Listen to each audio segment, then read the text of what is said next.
8:20 de la noche y bueno, saludo a todas y todos mis colegas que están presentes, los y las estudiantes. Eh, ¿Se ve la presentación? Voy a ponerla desde el inicio y voy a compartir. ¿Se escucha bien? Sí, ¿Sí? se escucha Sí. perfectamente ¿Y se y ve se la ve presentación? perfectamente. ¿Sí? Ya, Perfectamente. perfecto. Bueno, yo les voy a compartir algo que, bueno, agradezco bastante todas las presentaciones previas, porque dan también contexto a esto que es bastante más como aplicado. Yo les voy a presentar un poco un tema que se levanta a partir de un trabajo que comenzamos a hacer con las colegas Nicole Pinilla y Madeline Vilches en el contexto de un manual que nos pidieron desde el Ministerio de Salud como parte de la red de adulto mayor, de red de enfermería, la red de SAP.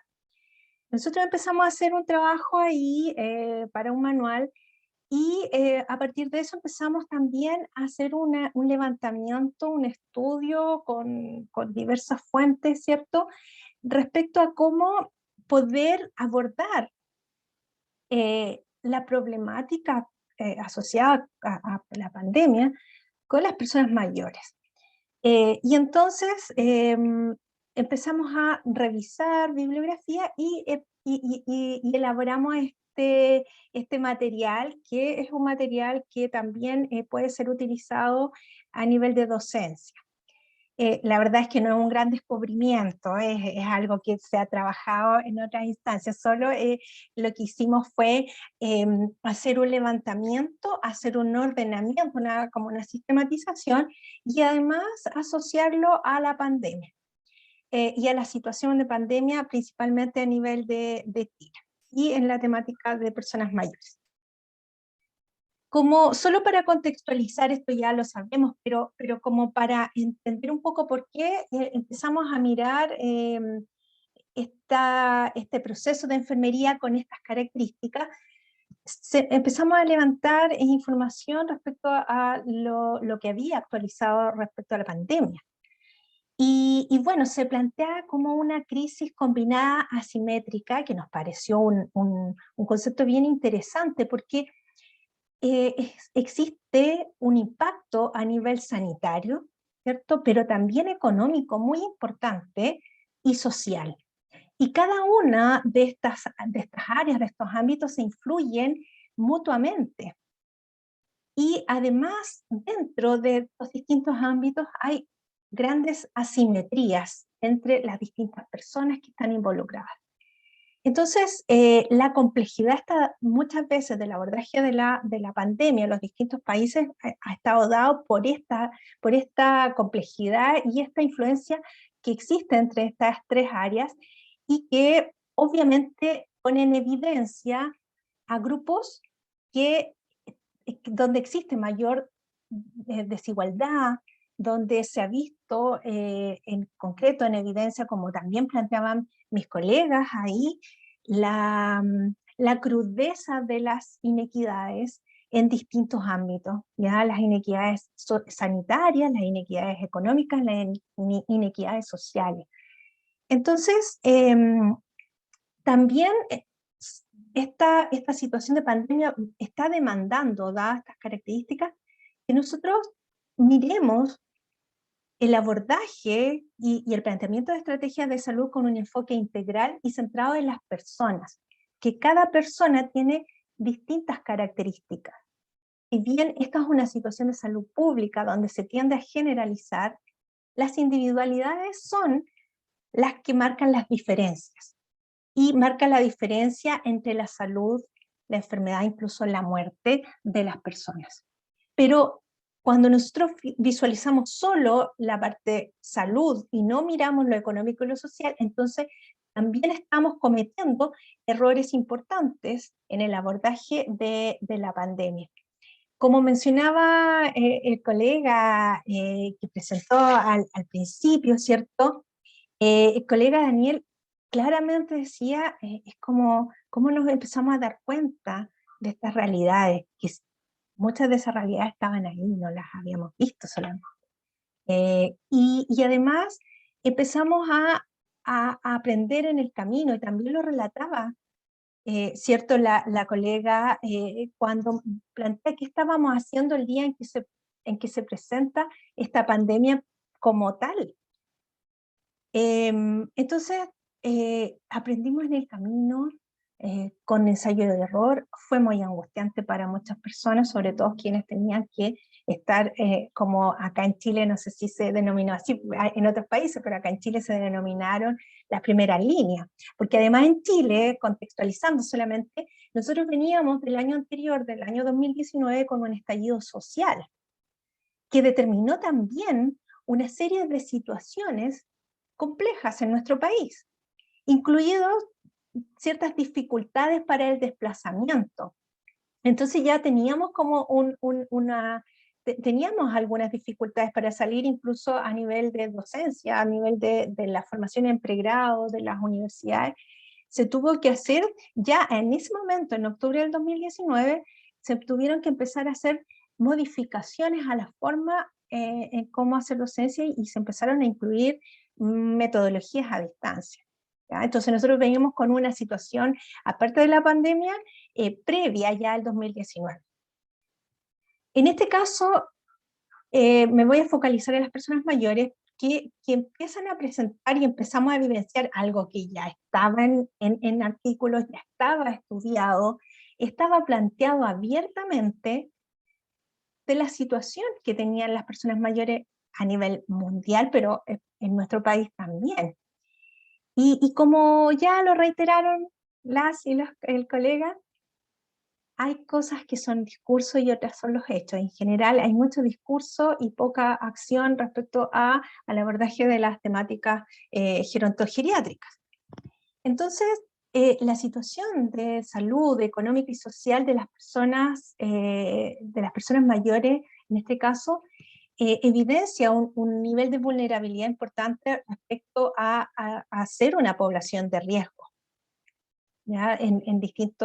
Tanto de riesgo de contagio, su sintomatología es distinta, es atípica, se empieza a manifestar diferente, por lo tanto se subdiagnostica, se atiende de manera tardía, existen complicaciones que son mayores en esta población, sobre todo en el inicio de la pandemia esto se evidencia, y hay mayor mortalidad. Y empieza a suceder, ¿cierto? Y a lo mejor en otros países igual, yo voy a hablar desde la experiencia de Chile. Sí he estado en otros espacios como este, que son sumamente interesantes, y uno aprende bastante, porque se puede compartir las experiencias que hemos vivido desde lo humano también, y desde el rol profesional. Se empieza a visualizar que dentro del grupo de personas mayores también existe una gran diversidad. Y entonces, cuando se empiezan a plantear las intervenciones en salud, se empiezan como digo, era lo que se podía hacer en ese momento, ¿cierto? Se estandarizaron mucho. Y, y había una fuerte resistencia por parte de grupos de personas mayores al aislamiento extremo y sin individualización. Entonces se planteó que el grupo de personas mayores era un grupo de riesgo, por lo tanto todos y todas tenían que estar en casa y no salir, sin empezar a visualizar las individualidades de cada caso, y elementos importantes como la funcionalidad y otras cosas o que personas que vivían solas y si no podían salir, no podían tener, por ejemplo, alimentos, personas que vivían en ruralidad extrema, ¿cierto? Y una serie de cosas que empezaron a surgir posteriormente. Entonces, en ese sentido, claro, al principio las intervenciones fueron muy generalizadas, y se planteó este grupo de personas mayores como altamente vulnerables, pero se generalizó esa vulnerabilidad, y eso trajo consecuencias importantes posteriores.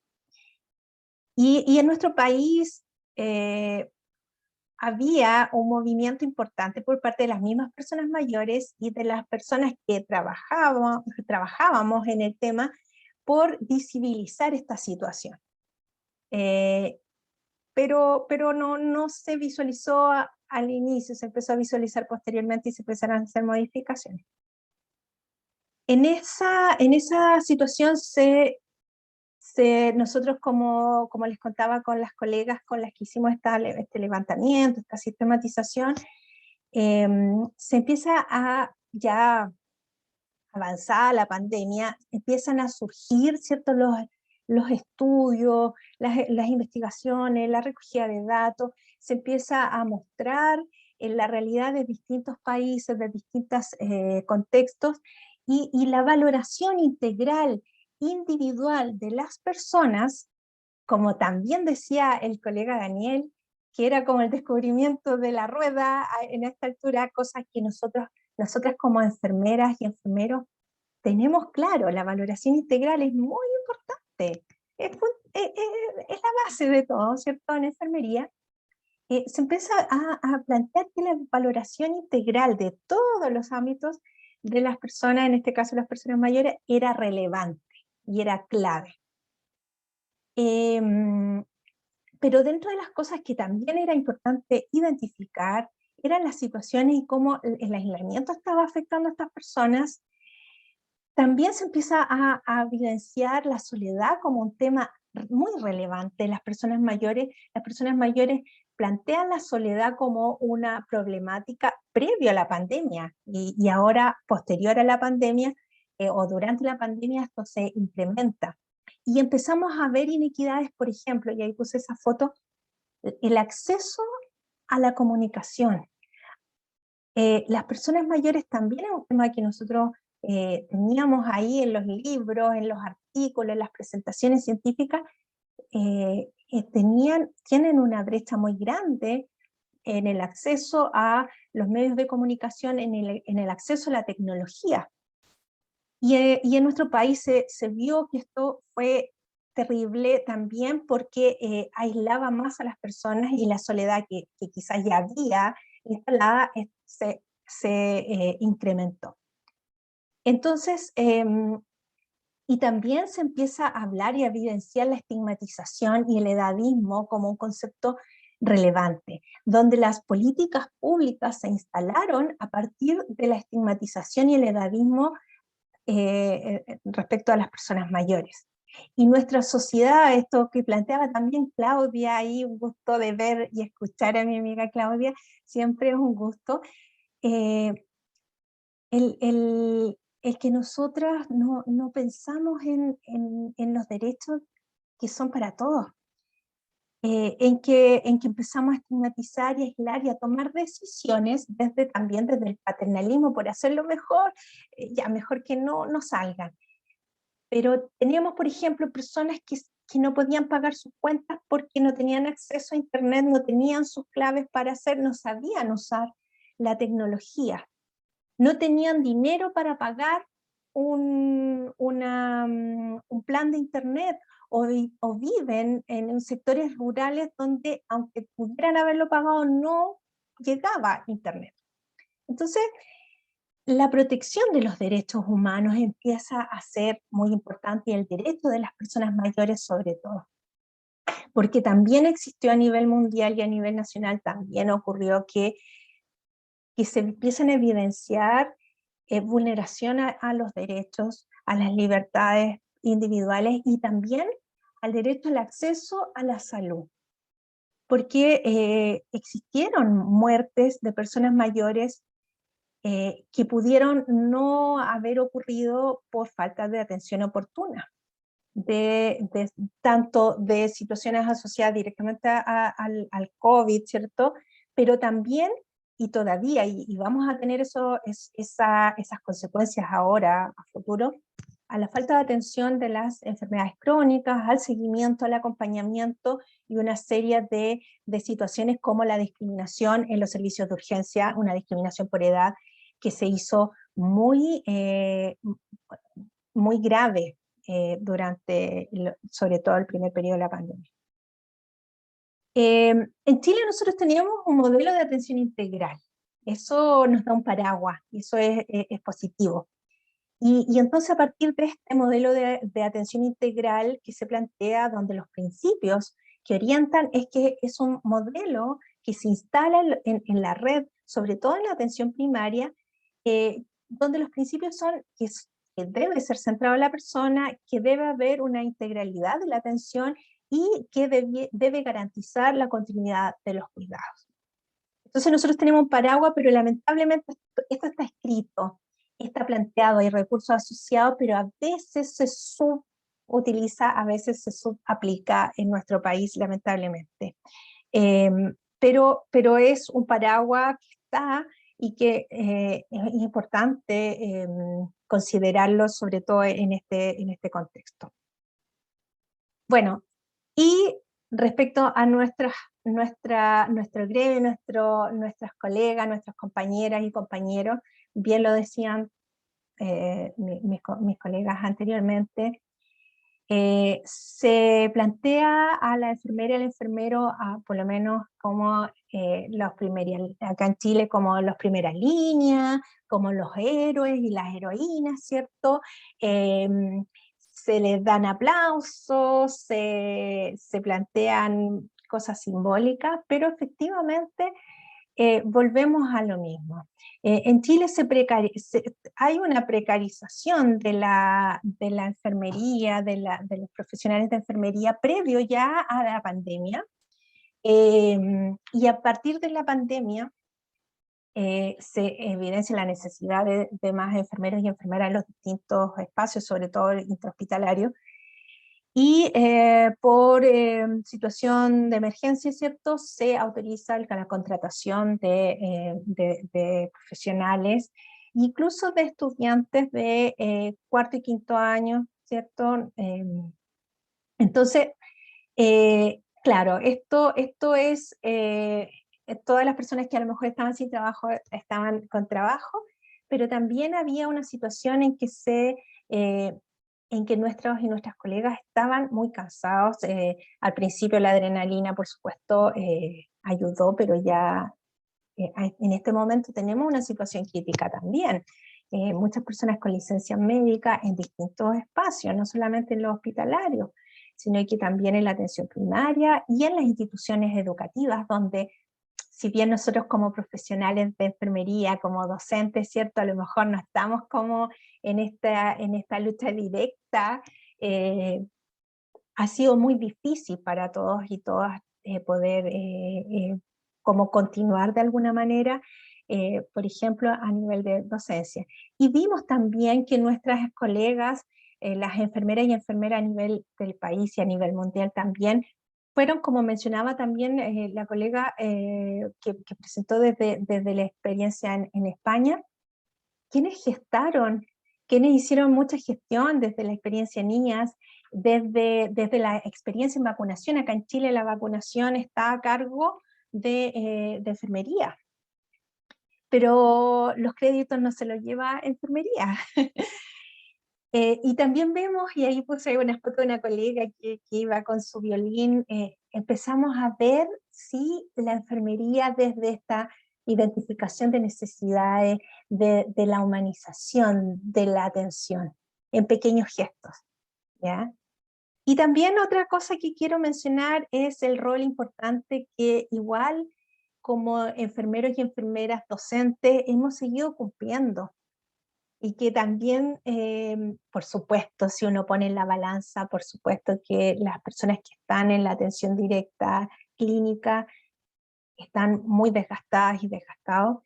Nosotros como enfermeros y enfermeras docentes hemos tenido que estar dando continuidad a la formación de nuevos profesionales para también que puedan apoyar a estos colegas que están cansados para poder dar continuidad a la formación.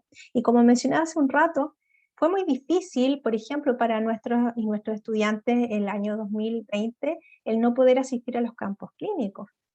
Nuestros estudiantes que hicieron su internado, o sea, quinto año, este año, fueron sin haber tenido su práctica en cuarto. Fue muy difícil para ellos insertarse como internos internas.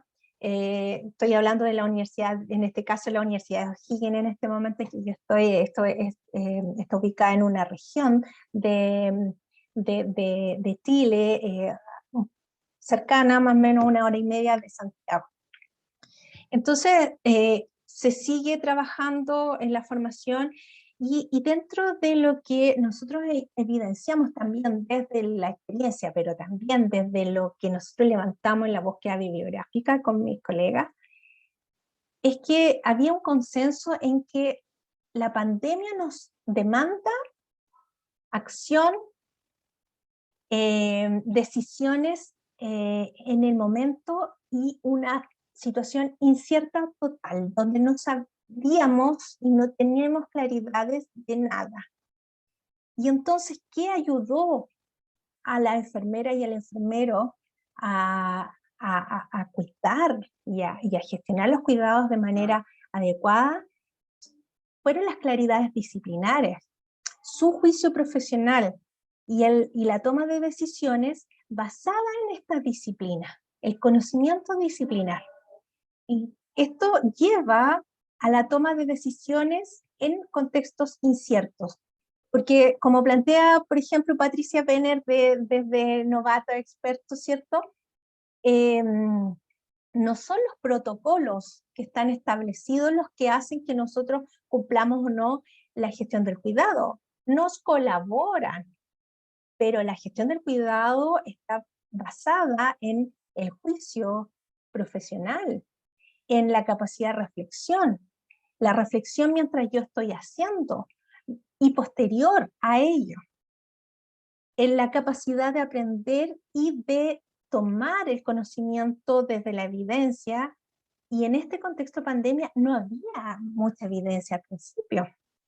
Entonces, el conocimiento disciplinar en este contexto de pandemia nos permitió tomar decisiones acertadas, nos permitió gestionar cuidados y enfocar estos cuidados a la humanización. Yo he escuchado a muchas colegas que también están conflictuadas y no sé, Claudia, después me puedes decir cómo se llama esto que tú mencionaste, como este conflicto moral, no sé si lo estoy diciendo bien, pero en que dicen yo sé que lo que hice era lo que podía hacer, pero podría haber hecho más.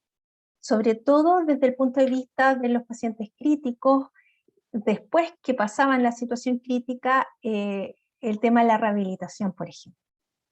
Que en este momento todavía ya ahora está siendo como más tema. Se lamentaban mucho, se sentían culpables. Entonces, había un cuestionamiento, sufrimiento moral, gracias Claudia. Esta sensación de que no, de que a pesar de estar muy cansadas, de dar lo que mejor podíamos en la incertidumbre, donde no había evidencia, se sienten muy culpables de no haber hecho más, y o de haber cometido errores que ahora se evidencian como errores, pero en ese momento, por el desconocimiento mundial, no eran errores. ¿Ya? Entonces, toda esa contextualización, ahí les muestro unas fotos de estudiantes de enfermería de la Universidad de O'Higgins, y ahí están con sus docentes que este año recién, al principio del segundo semestre, pudimos retomar algunas actividades presenciales y actividades prácticas también en los campos clínicos.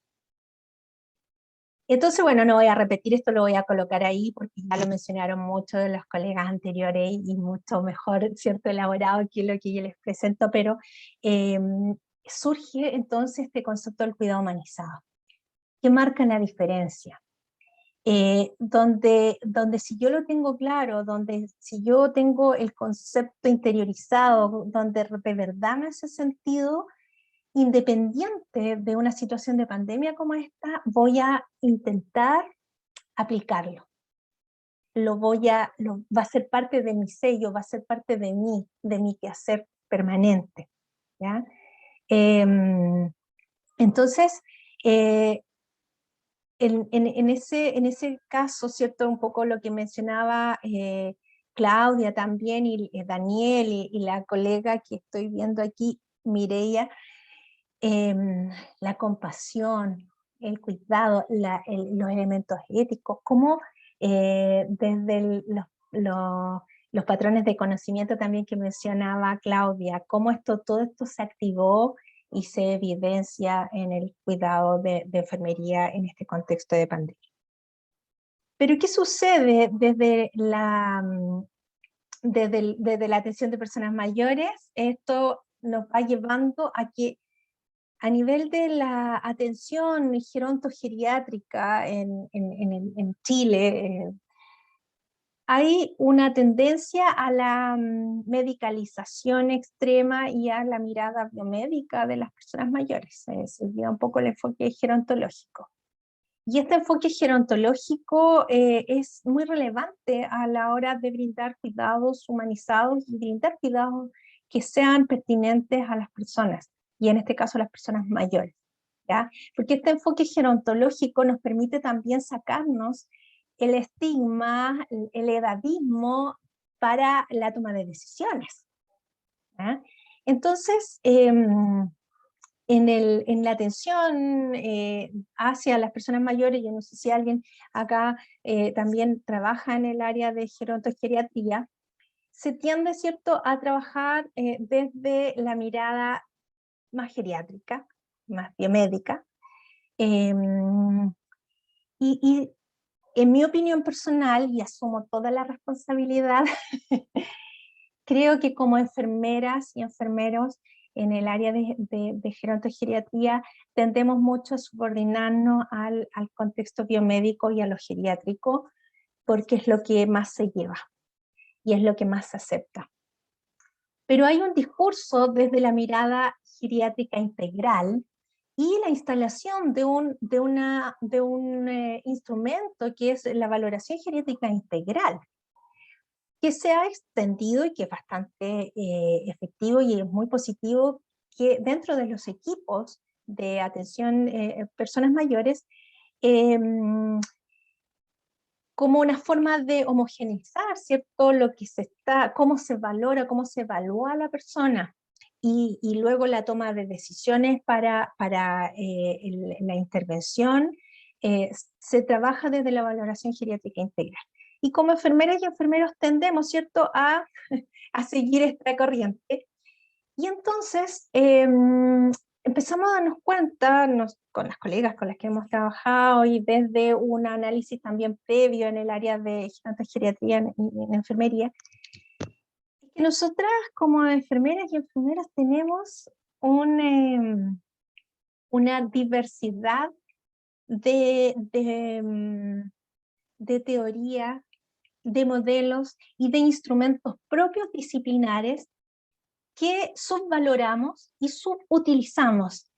Y entonces lo que yo les quiero presentar es cómo yo les voy a mostrar este contraste entre este planteamiento de la valoración geriátrica integral y cómo desde enfermería podemos aportar a la valoración geriátrica integral de un equipo interdisciplinario sin olvidarnos de lo disciplinar y sin desechar el gran aporte que han hecho nuestras y nuestros colegas desde el punto de vista de la elaboración de conocimiento disciplinar, ¿ya? Entonces este es un poco el objetivo de la presentación. Los patrones funcionales de Marjorie Gordon es una herramienta, es un instrumento para la valoración. Eso es importante mencionarlo. No es un modelo ni una teoría, sino que es un instrumento de valoración. Por lo tanto, yo puedo utilizar este instrumento y poder trabajar desde distintas teorías, desde distintas filosofías, como lo que planteaba también Claudia de el cuidado humanizado de Watson, ¿cierto? Y utilizar este modelo, o sea, este instrumento, ¿verdad?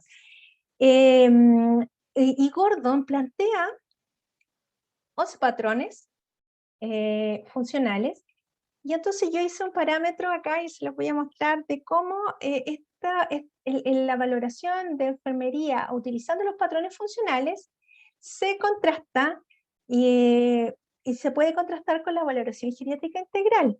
Entonces, cuando yo trabajo en un equipo interdisciplinario, geriátrico, gerontogeriátrico, como queramos llamarlo, idealmente fuera gerontogeriátrico, pero habitualmente geriátrico, cada profesional, ¿cierto?, del equipo va a hacer su evaluación y se utiliza esta mirada de la valoración geriátrica integral. Y como enfermeras y enfermeros subutilizamos, como les mencionaba, muchas veces nuestros propios insumos disciplinares y los relegamos a un costado sin visualizar lo que nos pueden aportar.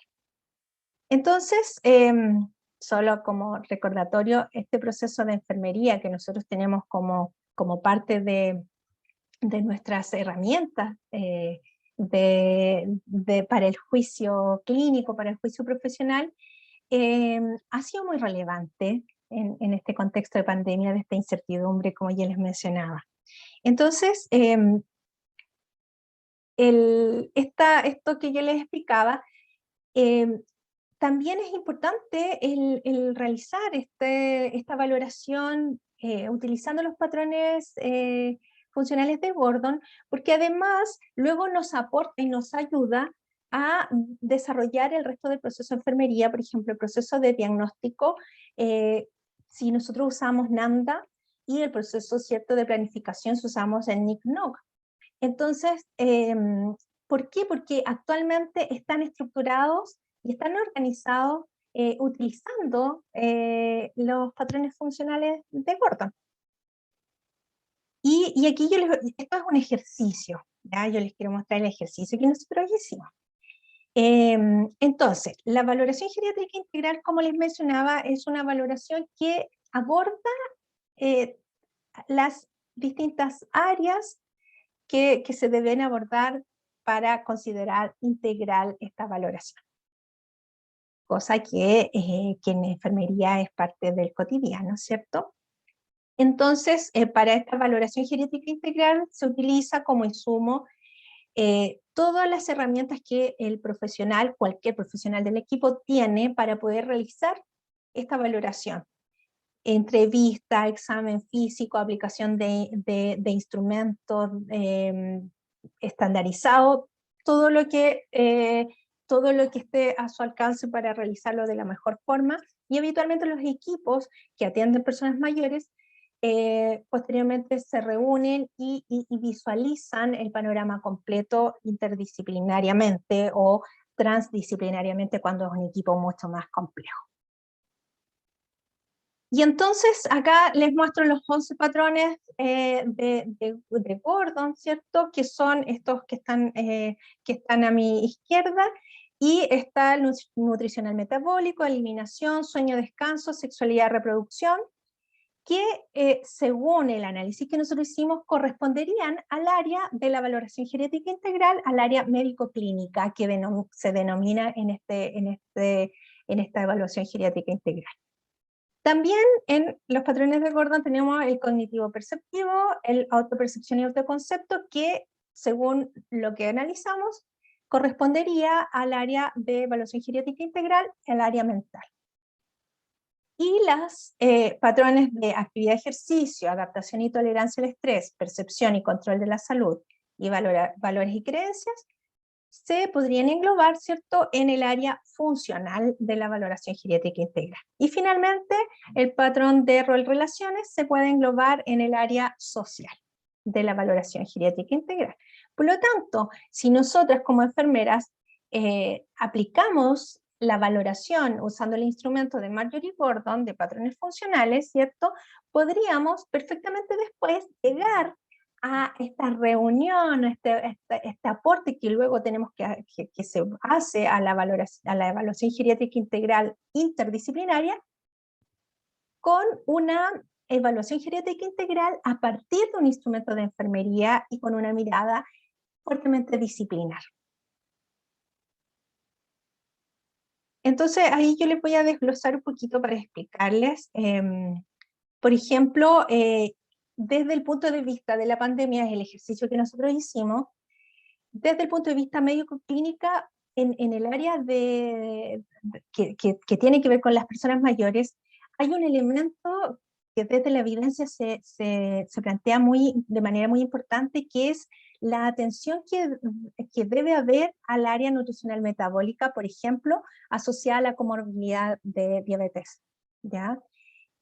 Que la evidencia muestra que el riesgo de complicaciones, esta comorbilidad aumenta el riesgo de complicaciones, ¿cierto? En el caso de estar contagiados, ¿cierto? En este contexto del COVID. Entonces, en este caso, solo para desglosar a qué se refiere cada patrón, cuando uno hace la valoración de enfermería y lo hace utilizando los patrones de Gordon, ahí yo les hice un resumen más o menos de qué lo que se valora en cada uno de estos patrones. Entonces, en el nutricional metabólico se incluye, bueno, todo el estado nutricional, pero también los elementos como el estado de la piel, la cicatrización, el equilibrio hidroelectrolítico metabólico, en la eliminación, bueno, y todo lo que tiene que ver con la eliminación urinaria fecal y cutánea. En el caso del sueño-descanso, que para todas y todas las personas que estamos aquí probablemente se vio alterada, en las personas mayores también esta área es muy importante, porque además una alteración del sueño, el descanso, es gatillante, por ejemplo, de trastornos psicogeriátricos como el delirio, ¿ya? Y la sexualidad y reproducción, que además, si hablamos de derecho, de enfoque de derecho, es un área que está subvalorada, que no se considera asociada, ¿cierto? Asociada a todo este edadismo y esta estigmatización que hay de las personas mayores, ¿ya? Pero que sí es importante considerar.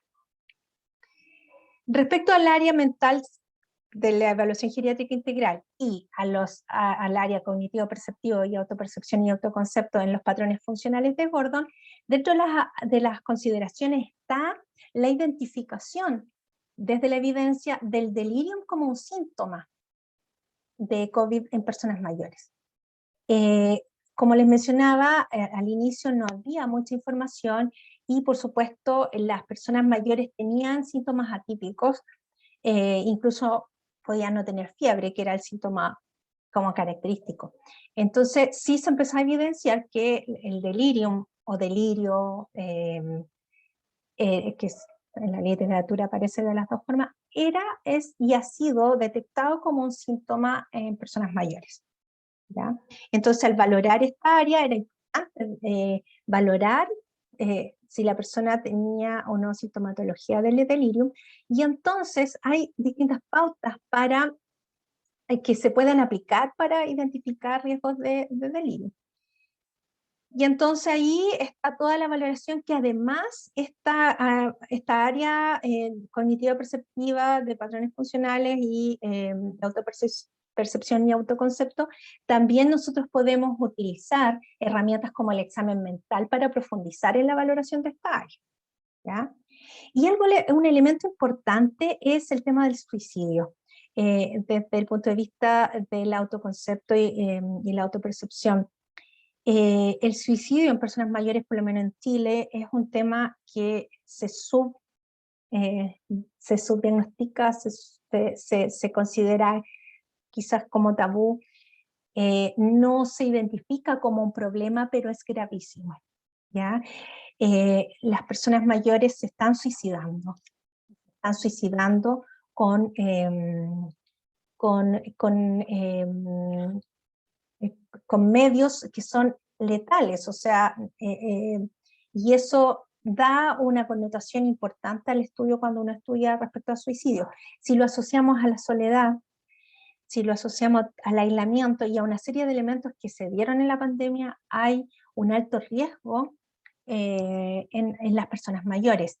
Y lamentablemente hemos tenido noticias a nivel nacional, ¿cierto?, de suicidios de pareja, de personas mayores, y de suicidios que pasan a ser como anecdóticos y que no se toma el peso, pero hay altos niveles. Es un problema muy, muy grave a nivel nacional.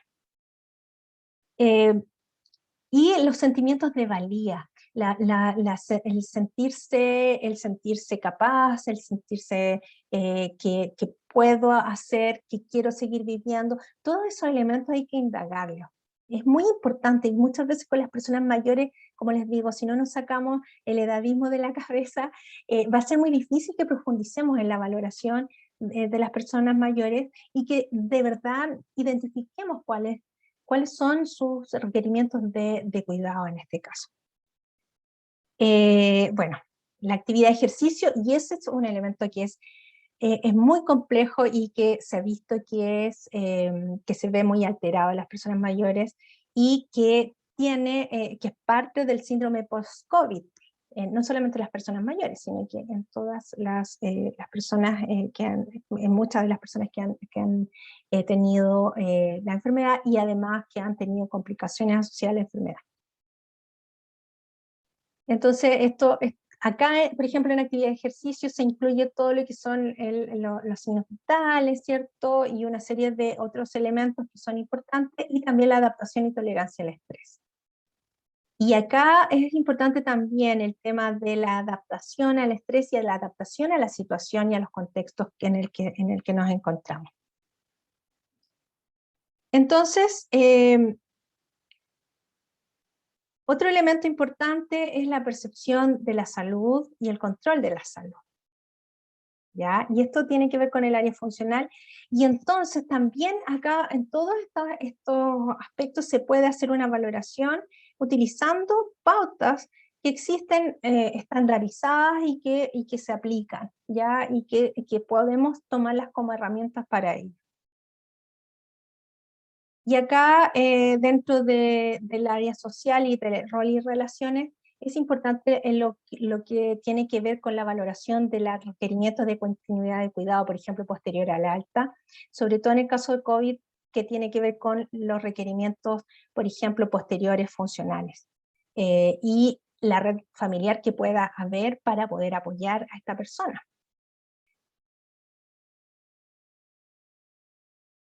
Y ahí tenemos también una serie de herramientas que podemos utilizar para hacer la valoración.